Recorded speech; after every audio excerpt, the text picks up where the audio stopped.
Hey guys, so today I wanted to go ahead and make another video and talk about something that's been on my mind quite a bit. So recently I had somebody reach out to me for advice on how to basically stop giving so much of a fuck about how others viewed them. And while they were talking to me, I straight up realized that I was witnessing a reflection of myself in the past when I had similar issues. So I kind of wanted to go ahead and give you guys some of the same advice that I gave to them.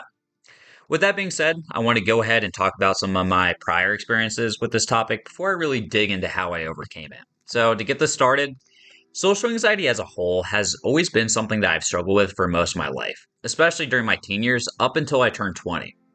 And I look back at it and I came to realize that every single good opportunity that I could have had that didn't pan out was always because I was too scared of rejection, failure, and really just being myself at the end of the day.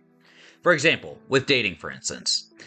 I was damn near 19 before I even had my first serious relationship, and while others around me were getting into relationships all the time, I was single for most of my teen years because of my fear.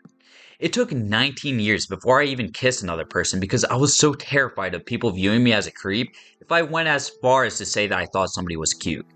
But the worst part about it all wasn't the fact that I was 19 before I started to even get to that point. It was the fact that there were so many opportunities that I could have had to actually make friends, create connections, and free myself from the isolation that filled me. Yet my brain just straight up decided it was better to self-sabotage and isolate myself because, well, if you're just a shell who's about as interesting as a jar of fucking mayonnaise, people aren't gonna find anything to find weird about you. Alright? But the thing is, ain't nobody's gonna eat a straight up fucking jar of mayonnaise. And if they do, well, they're a straight up psychopath who is probably the sole reason there's a dozen missing pet posters around your neighborhood. But, anyways, while I spent most of my time being a wallflower who barely made any friends, I noticed something.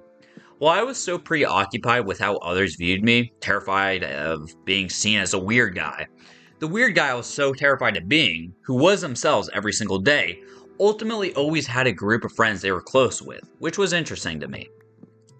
What I realized was that it was because they offered substance of some capacity, even if that person didn't always accept it, or other people didn't always accept it.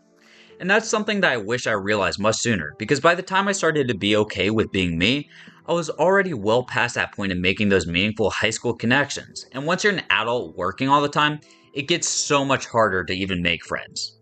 The fear and anxiety of putting myself out there kept me from making those connections, and I let my anxiety rule over me and keep me from even making a single one. Another example of this was with the girl I was talking to at the time. To keep it short, I met her off of a dating app as soon as I turned 18. I know, kinda cringe. But anyways, I thought she was absolutely amazing, gorgeous, funny, blah blah blah, whatever. I was hooked on her at the end of the day. I talked about her in my earlier videos, but I was seeing her for a decent amount of time, and each day I was with her, I felt like I was falling for her more and more. But throughout that period when I was with her, the anxiety of pushing her away by being myself was still super apparent. I could not advance the relationship whatsoever because of it. I was too terrified of initiating that first kiss, too scared of making it official, and too terrified to actually tell her any of my anxieties and actually have an honest conversation with her. And where did that leave me? It left her feeling like I wasn't actually that interested in her, and in turn, she started pulling away. Each day she strayed further, my anxieties were reinforced, and I would double down instead of pulling my head out my ass and tell her how I actually felt. Eventually, she got tired of waiting, and I was left with my anxieties, and I don't even blame her for it. You see, you can do absolutely everything you want, and have absolutely everything you want in front of you, but it's that anxiety that's going to keep you from maintaining it. And that's what we need to realize. With yourself, sit yourself down and ask yourself, would you rather live that life of being a jar of straight up mayonnaise and be okay with the consistent long term suffering of muzzling yourself? Or would you rather actually explore those parts of yourself that you were too scared to show and eventually find that person who loves you for being the weirdo that you straight up are? When I was okay with being a total retard at the end of the day, that's when I coincidentally found my dream woman, who I've been with for nearly 2 years. And the biggest reason why she loves me, according to her at least, is because I'm not afraid to be weird. I'm not afraid to have my hobbies, and I don't care if people think it's lame because it brings me joy. And let me tell you, a few people thinking I'm unhinged for my sense of humor, cringy for making YouTube videos, or straight up retarded for making mistakes hurt significantly less than being the nobody that I was. And I guarantee you that you'll have more people legitimately respect you for being a somebody. Also, for those that don't like you for being you, ask yourself what you're even trying to prove to them. Why does it matter what they think of me when myself is something that they don't want? And if they don't want me for me, why do I bother wanting them for them? they're not worth it. The people who are worth it are going to be attracted to you for being you. Another point I wanted to kind of talk about here too is the anxiety of making mistakes. My family member who talked to me reached out because they were terrified of people thinking that they were an idiot for making mistakes on the job. They were confused as to why people around them seemed to know absolutely everything and how their coworkers were so secure with their skills when they were struggling so heavily. Now, the reason why her coworkers knew everything boiled down to the fact that they were in the same exact position at a certain point. For example, with myself working in 911, when I was a brand new EMT, I was straight up terrified. I would be sent out on calls and have zero fucking idea of what to do, and I'd make mistakes all the time. I would watch my coworkers and see that they seemed to handle each and every situation presented to them with confidence, while I was always second guessing myself. Eventually, I asked one of them how they even got over their fear of fucking up, and they told me that it was through their mistakes that they learned, and that gave them confidence. And each time they found themselves in a situation where they messed up, something in trainings, they learned what not to do for the next scenario. The more mistakes they made, the more they learned and found themselves becoming that confident provider who mastered the straight up basics. After receiving that advice, I internalized it and slowly started growing more and more confident. Before I knew it, when I was previously terrified of messing up even the most basic calls, I was able to go through some of the most fucked up vehicle accidents or really calls at the end of the day and do my job with more confidence than I ever had before.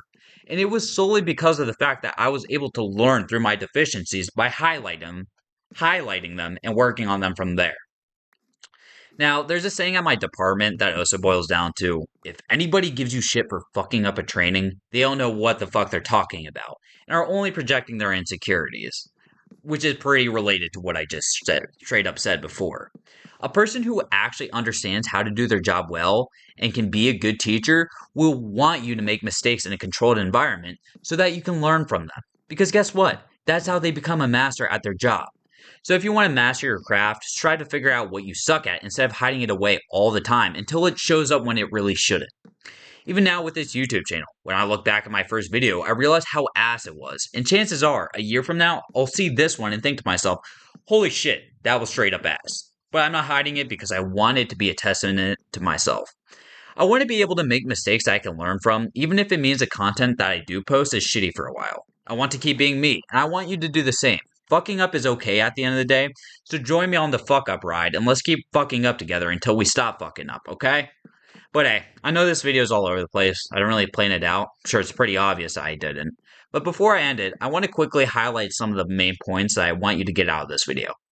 Alright, so starting off, firstly, muzzling yourself from being yourself is just going to keep yourself from growing into a person that you don't want to be. Alright, it's going to keep you from being that person that you want to be and the person that you deserve to be. You're going to have to consciously put yourself out there in order to get over that fear of others, and it will be straight up uncomfortable. But the truth is, it hurts a lot less than the pain you're going through every single day. You just don't know it yet. So slowly build up to it, alright? Social anxiety is a bitch, but that doesn't mean that you have to be social anxiety's bitch.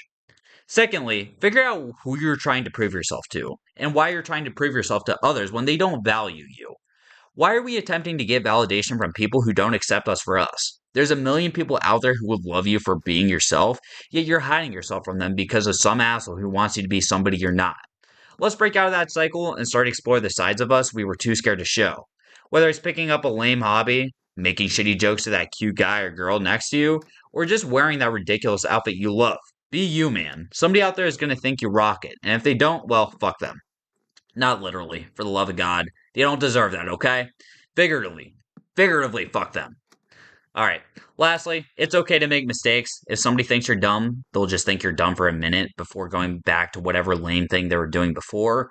And to be honest, if they don't comprehend that fact that everybody sucks at doing something they don't have a lot of experience with, well, they're too short-sighted to understand how much of an idiot they are. Alright, we learn from our mistakes, don't forget that.